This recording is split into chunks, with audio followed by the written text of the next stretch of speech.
नमस्कार दोस्तों, जय जोहार। मैं कौशल तिवारी और बिहनिया संध्या में आपका स्वागत है। यह तो चोरी और ऊपर से सीना जोड़ी की कहावत को ही चरितार्थ करता है, वरना मोदी सरकार के सबसे करीबी मंत्री, सबसे चहेते मंत्री और राजकोट के सांसद पुरुषोत्तम रूपाला राजपूतों के भड़कने के बाद यह नहीं कहते कि चुनावी साल है और उनकी पार्टी को नुकसान न हो, इसलिए वे माफी मांग रहे हैं। दरअसल पुरुषोत्तम रूपाला राजकोट के वे सांसद हैं जो मोदी सरकार पशुपालन राज्य मंत्री भी हैं। देश के प्रधानमंत्री नरेंद्र मोदी के चहेते सांसद हैं और इसलिए उन्हें मंत्री बनाया गया। उनकी धमक और ठसक इतनी है कि वे कभी किसी को नहीं बख्शते और पिछले दिनों 22 मार्च को पुरुषोत्तम रूपाला ने आजादी की लड़ाई और मुगलों का जिक्र करते हुए यहां तक कह दिया कि उनका ही आपी समाज ने ही अंग्रेजों के जुल्मों के खिलाफ लड़ाई लड़ा। ना तो वे धर्म परिवर्तन किए और न ही अंग्रेजों के आगे झुके, लेकिन राजा महाराजा क्षत्रियों ने अंग्रेजों के सामने न केवल हथियार डाल दी बल्कि अपनी बेटियों को भी सौंपा। यानी आप सोचिए कि एक व्यक्ति किस तरीके से पूरे राजपूत समाज को गाली दे रहा है, और जैसे ही इसकी खबर राजपूत समाज को हुई तो क्षत्रिय महासभा ने इसकी प्रतिक्रिया दी। जमकर भड़के हुए पुरुषोत्तम रूपाला की राजकोट से टिकट काटने की मांग तक कर दी, और जब मामला तूल पकड़ने लगा तो पुरुषोत्तम रूपाला ने एक बार नहीं, दो बार माफी मांगी। मामले को तूल पकड़ता देख भारतीय जनता पार्टी के गुजरात इकाई के नेताओं के तोते उड़ गए, लेकिन पुरुषोत्तम रूपाला तो मोदी के करीबी हैं, तो फिर उनके खिलाफ कार्रवाई कैसे होती। किसी तरीके से समझौते बैठक का आयोजन राजकोट के एक होटल में किया गया, जहां पुरुषोत्तम रूपाला ने यह कहते हुए माफी मांगी, 2 बार माफी मांगी है पुरुषोत्तम रूपाला ने इस मामले को लेकर। पहली बार वे मीडिया के सामने आए और दूसरे बार समझौता बैठक हुआ राजकोट के एक होटल में। वहां उन्होंने माफी तो मांगी, लेकिन माफी मांगते हुए यह कह दिया कि दिन भर के व्यस्त कार्यक्रम के बाद एक भजन के कार्यक्रम में गए थे, वे थके हुए थे, उन्हें पछतावा है कि उनके मुंह से ऐसे शब्द निकल गए। वे भजन सुनने गए थे लेकिन ऐसे शब्द निकल गए, भाषणबाजी का कार्यक्रम नहीं था। लेकिन अब इससे पार्टी को नुकसान हो रहा है और वे अपने लिए नहीं बल्कि पार्टी को हो रहे नुकसान के लिए माफी मांग रहे हैं। उन्होंने अपने राजनीतिक जीवन में कभी माफी नहीं मांगी, लेकिन पार्टी को हो रहे नुकसान की वजह से वे माफी मांग रहे हैं। फिर क्या था कि मामला समझता इससे पहले राजपूत समाज ने या क्षत्रिय समाज ने इस माफी नामे की नौटंकी की पोल खोल दी और कहा कि वे तो माफी मांगने को तैयार ही नहीं है, बल्कि वे तो कह रहे हैं कि पार्टी को नुकसान न हो इसलिए वे माफी मांग रहे हैं। और इसे लेकर क्षत्रिय महासभा भड़क गई। गुजरात ही नहीं, यह आग अब बिहार, उत्तर प्रदेश में भी पहुंचने लगा है।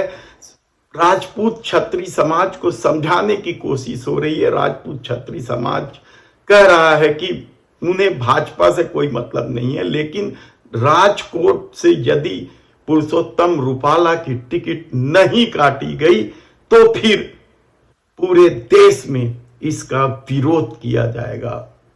इस मामले को लेकर राजनाथ और योगी आदित्यनाथ, 2 बड़े नेता हैं, राजपूत नेता है भारतीय जनता पार्टी में, उनसे भी कुछ लोगों ने कहा कि समझौता करा दें, लेकिन उन्होंने भी इस मामले पे चुप्पी ओढ़ ली। उन्हें लगता है कि यदि इस मामले में वे आगे आए तो उसका असर कहीं उत्तर प्रदेश में ना पड़ जाए। और पुरुषोत्तम रूपाला का तो अपना ठसक है, प्रधानमंत्री नरेंद्र मोदी के करीबी आदमी हैं, लेकिन राजपूत समाज अब झुकने को तैयार नहीं है, बल्कि माफीनामे पर जो कसीदे गढ़े गए हैं उससे राजपूत समाज और नाराज हो गया है। और उन्होंने कल ही राजकोट सहित गुजरात के कई क्षेत्रों में रूपाला का पुतला दहन किया और आंदोलन को विस्तार देने की कोशिश हो रही है। इधर इस मामले को लेकर कांग्रेस ने भी मोर्चा खोल दिया है और भारतीय जनता पार्टी के एक नेता जो विधायक हैं जसराज सिंह जडेजा, समझौता कराने के प्रयास में लगे हुए हैं। उन्होंने ही राजकोट के होटल में बैठक आयोजित की थी जहां बात नहीं बनी, उल्टा बात बिगड़ गई।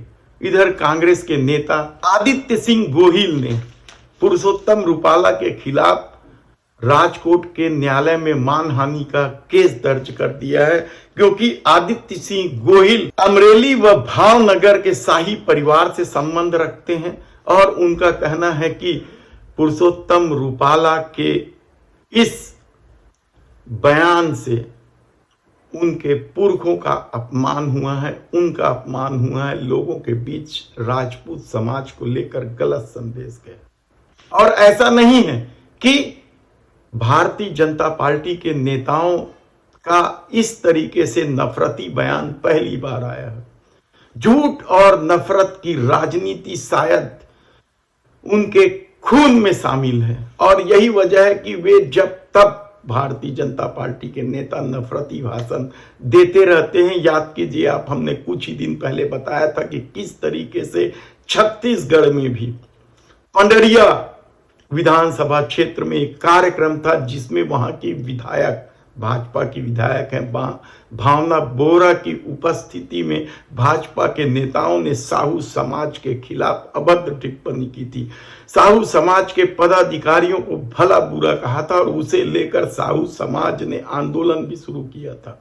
और कहा जा रहा है कि साहू समाज भी आंदोलन को छत्तीसगढ़ स्तर पर ले जाना चाह रहा है, लेकिन पार्टी से जुड़े साहू समाज के नेता, चाहे अरुण साहू या दूसरे नेता, उन्हें समझा बुझा रहे हैं कि इससे पार्टी को चुनाव में नुकसान हो सकता है। यानी चुनाव में नुकसान हो सकता है, इसलिए इस मामले को दबाया जा रहा है। नहीं तो छत्तीसगढ़ में साहू समाज भारतीय जनता पार्टी के नेताओं से पहले ही नाराज है। याद कीजिए, आपकी लोकसभा के एक चुनाव के दौरान जो कोरबा से जिन्हें प्रत्याशी बनाया गया है, सरोज पांडे ने साहू समाज के नेताओं के खिलाफ किस तरह से अभद्र टिप्पणी की थी और तब भी बवाल मचा था। यही नहीं, अरुण साह को मुख्यमंत्री की दौड़ से किनारे करने को लेकर भी साहू समाज नाराज है। ऐसी परिस्थिति में अब जब राजपूत समाज यानी क्षत्रिय महासभा इस मामले को लेकर पूरे देश में आंदोलन करने वाली है, तो फिर क्या होगा कहना मुश्किल है, क्योंकि राजपूत समाज न केवल गुजरात में बल्कि राजस्थान में भी उनकी बहुत बड़ी संख्या है। बिहार, उत्तर प्रदेश तक राजपूत समाज या क्षत्रिय महासभा के लोग हैं। ऐसे में देखना है कि क्या भारतीय जनता पार्टी पुरुषोत्तम रूपाला की टिकट काट पाएंगे, देखना होगा। धन्यवाद।